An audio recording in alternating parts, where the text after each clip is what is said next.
Yes, people, you know the face, you know the name. Aaron here, back again with another video. International break is over.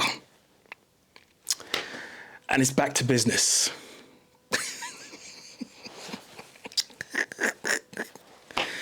God, this team. Oh my days. As you can see, by the way, change of settings. I'm in London for a few days because I've been invited. Actually, I'm not going to say it. Check my socials and you'll see Wagwan. Yeah, so listen. Nottingham Forest 1, Man United 0. Like I said, back to business, bro. Back to business. Back to life. Back to reality. You know, during the international break, I was thinking to myself and I was like, I hope this international break would have helped certain players to recover, because a lot of them have played a lot of minutes, you know, 90 minutes, 120 for some, a lot of games, back to back to back. So I thought, you know what, this international break is coming at the right time, even though I did feel like maybe the international break should have come a bit later, because we did finish on a high, you know. We did go on international break on a high, a 3-0 win away from home against Leicester. We hadn't finished like this, or we hadn't been on that type of high for a very, very long time. So I was like, you know what? Hopefully this doesn't kill the momentum that we have. And lo and behold, it absolutely killed the momentum that we had. The players, because some of them went on international break, but not all of them. The players looked absolutely leggy.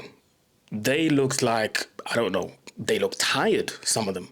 I don't know what it was, but they looked absolutely tired. And listen, we could have played for another 30 minutes. This could have been extra time today. We wouldn't have scored because we just weren't on it today. And on top of us not being on it, we didn't have quality. Now, it's all good and well having possession. It's all good and well having the ball, knocking it around, because I think overall we had more possession than Nottingham Forest. But when you play against a team like Nottingham Forest, especially the way they've been playing this season, you know exactly what their game plan is. So you need to be prepared for teams like Nottingham Forest. And it's just really, really dumb to see the goal that we conceded. And listen, I'll get to the goal in a minute. But it's just really dumb to see the goal that we conceded. And after that, Forest didn't really pose any sort of threat. I can remember in the second half, that's when they kind of came to life with a few counterattacks. And that was towards the end when when United were trying to push and get that equaliser. And fair play to Amorim. In the end, he brought on Maguire. You know, we tried to make stuff happen. Maguire went and played striker. It was a 3-5-2, I guess, with Højlund and Maguire up front. Fair play, innit? He tried to equalise and he tried to snatch a draw out of this. Fair play, innit? You can't fault the guy for trying to get something out of this game, but in the end, it's the quality up front that killed us, because I'll tell you what, we have a recognised striker, a proper number 9, a proper shooter up front. That cross that came in from Dorgu, if someone else is there instead of Maguire, that's a goal. It's a goal. But can you fault Maguire? Yes and no. I mean, from that range, you have to head it in. But at the same time, the guy's not a striker. He's not used to playing in those positions. So I'm not going to sit here and be like, oh, Maguire should have, he should have banged it in. He should have, that header should have been better. No, he's not a striker. Do you know what I mean? So you can't really fault him. So yes, you can, but no, you can't. It's a double-edged sword type of thing. But apart from that, man, it was just a really poor performance. And what makes this thing even more frustrating is the fact that Forest weren't really that good. Full credit to them for the win, sorry. But apart from that, they weren't really controlling the game, threatening every single minute. Like, they fought. This was a hard-earned win for them today. They didn't have to, they had to graft, but they didn't have to play pretty football. Do you know what I mean? To go and win against Man United. And that's what you need nowadays. or don't need. You don't need to play fantastic football to beat Man United. You just need to be very organised defensively. You need to have one break, one counter-attack, and there you go. You win the game. You just need to graft against Man United, and that's it. And in terms of the team's performance, I'm not surprised, people.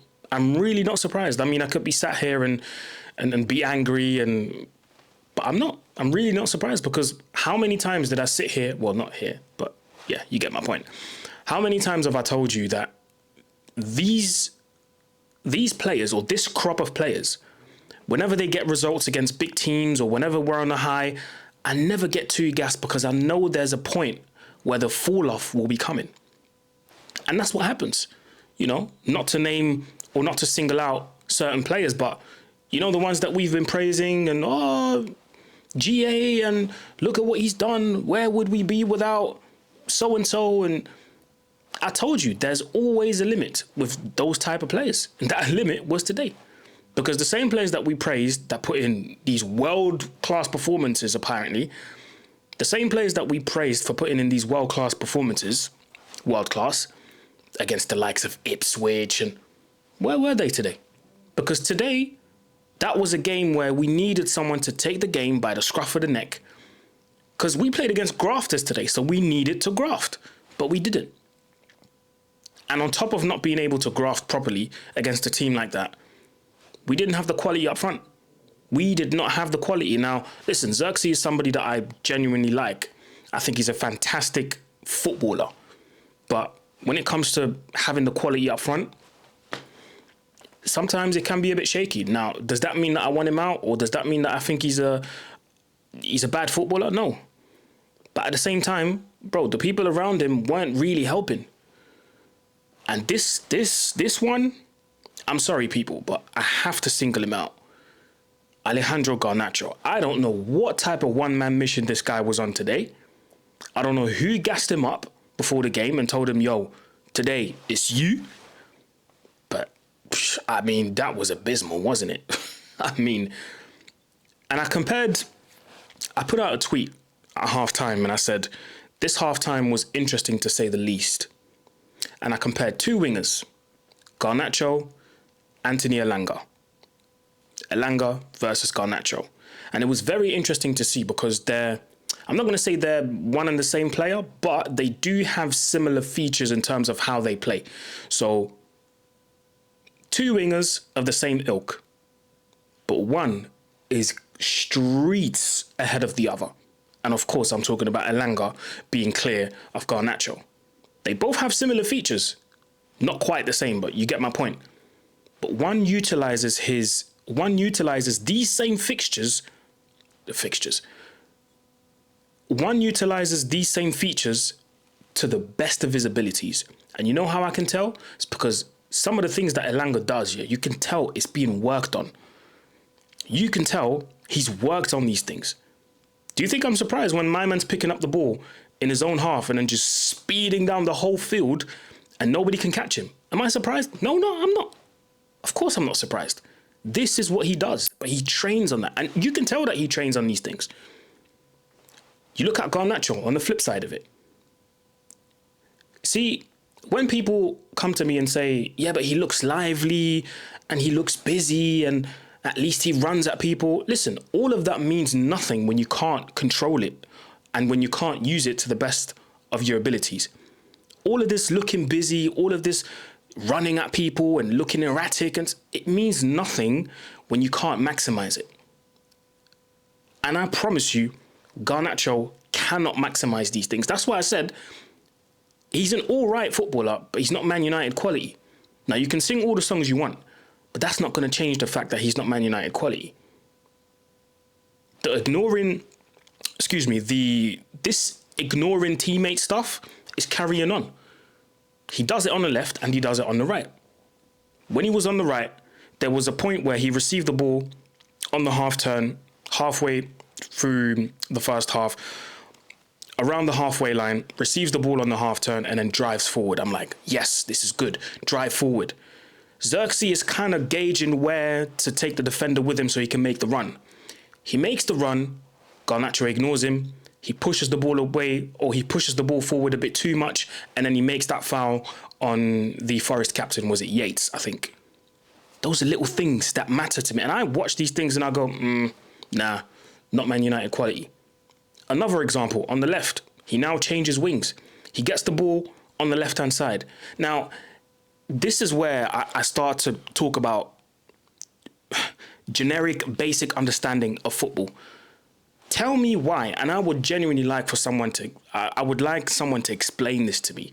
Tell me why, as a winger, you prefer to drive inside into traffic where you got 2, 3, 4 men ready to block the ball, rather than passing the ball to your left back who's made the run all the way, Dorgu, made the run all the way forward. He's free. There's nobody marking him. If you slide the ball in his path, all he has to do is play it across, and if there's somebody in the penalty box, that's a tap in and that's a goal.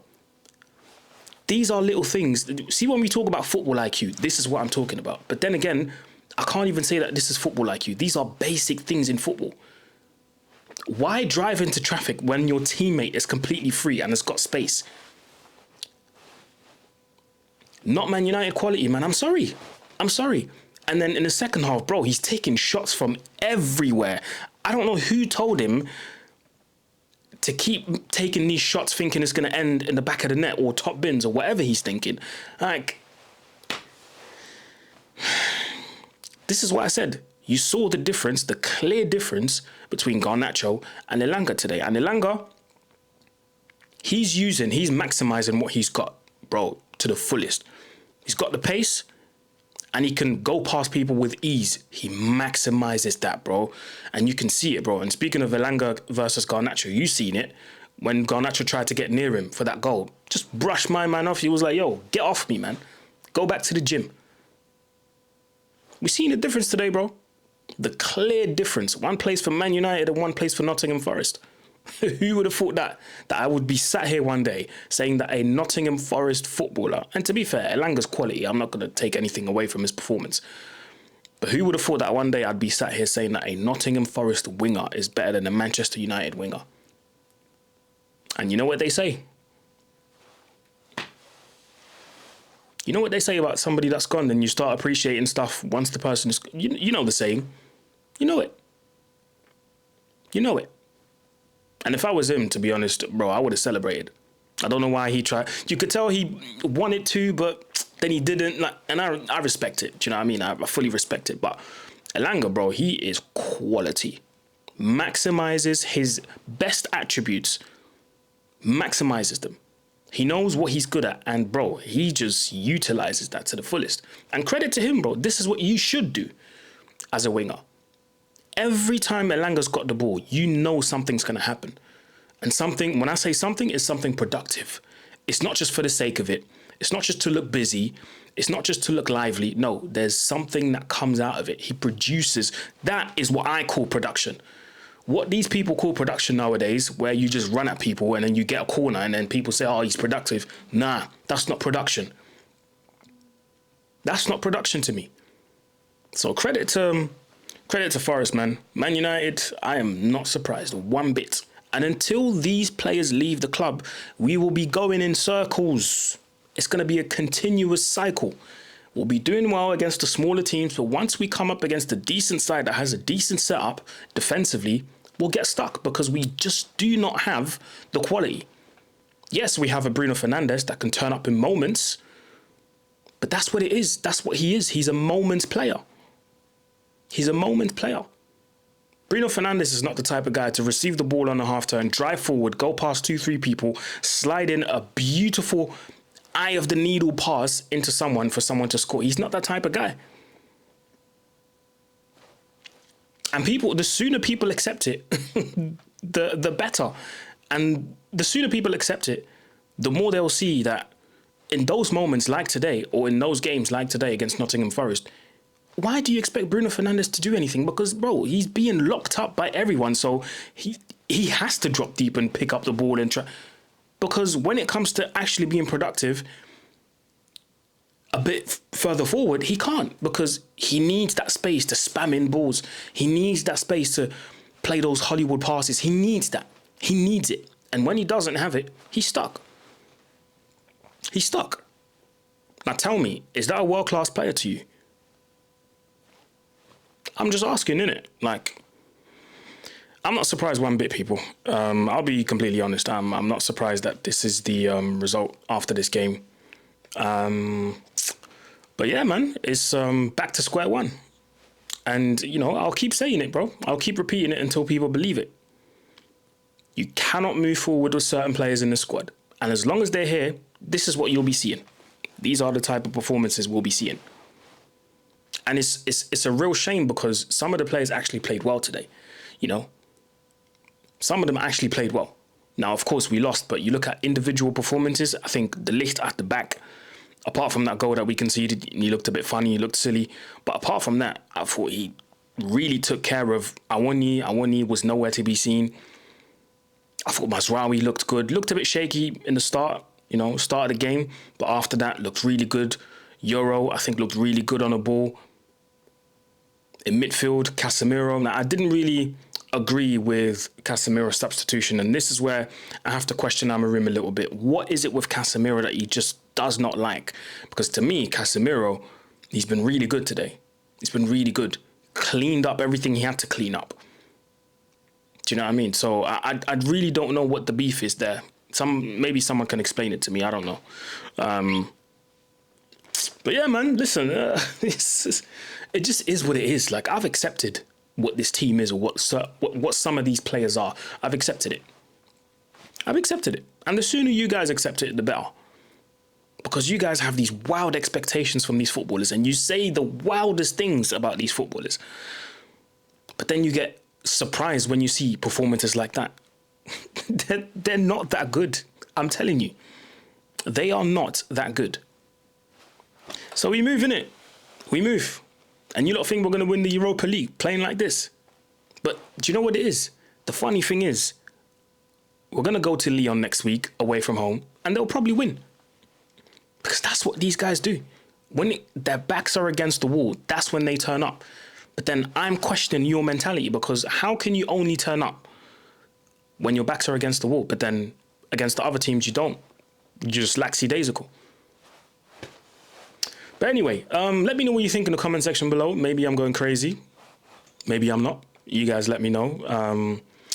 Drop a comment, drop a like. You know what to do. Road to 15K. We're nearly there. Nearly there. And remember, once we do hit 15K, I'm going to do a Q&A. So I'll leave the floor to you guys to ask me any sort of question.